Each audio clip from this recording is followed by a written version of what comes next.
The telltale signs are everywhere. This clearing and the trees, the lifeless trees,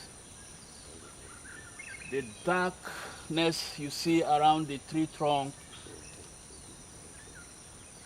and the heap of,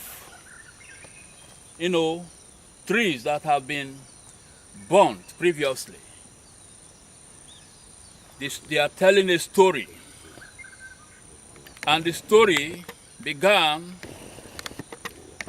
in July 2015 when a major oil spill occurred from Shell's Edagberi well 8 in the Edagberi field here in JK4 Edagberi community in Ahoda West local government area of Rivers State.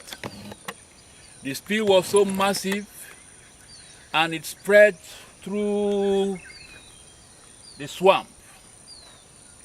And Shell actually followed up after some advocacy by NGOs to do some recovery. And we have been following up since then. Within the recovery period, the site was set ablaze, a characteristic feature that is associated with the oil multinationals operating here in the Niger Delta, including SPDC. We have the story all over how spill sites are often set ablaze as a way of not only hiding evidence, but as another crude way of cleaning or removing the crude oil from the environment. But we see it as another environmental degradation activity, which is unacceptable. It's like frying the environment, frying the trees, frying the land. Now you can see this expanse of land. They say they have come for remediation. After setting the place ablaze, they disappeared for quite some time.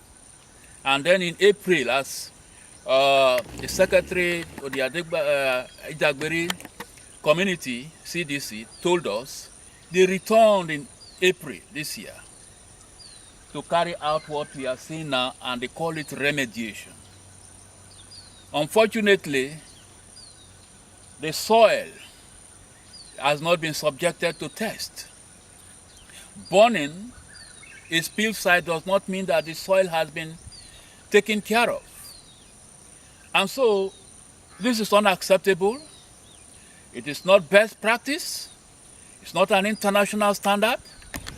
And we call on the regulatory agencies, the State Ministry of Environment, NOSDRA, the National Oil Spill Detection and Response Agency, DPRO, to come and carry out soil tests, and test whatever drop of water that is in this environment, even the plants, to ascertain how clean or otherwise of this impacted site.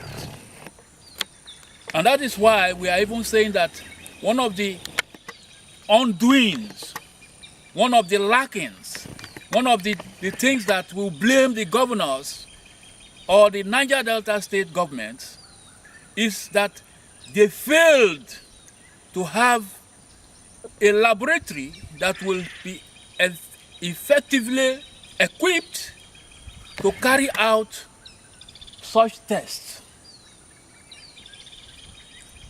so that community people on their own can easily take the soil samples and then get to the laboratory for tests without waiting for SPDC, AGIP, Mobile, Chevron, or whoever.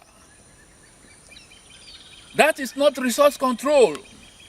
Owning a functional laboratory is not part of resource control. But if we have had it, it would have aided our communities very well, because the oil companies are so crafty,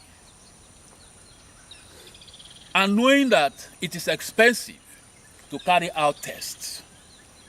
And so I'm calling, the Environmental Rights Action is calling on the Niger Delta governors, the Niger Delta governments, to ensure they establish functional laboratories, either in our universities, to carry out research in support of communities, no matter the cause of spill. Tests that will stand the standard anywhere in the world. So, it is the story of the Niger Delta, how the environment has continued to be degraded. The birds are even talking their own story. Thank you.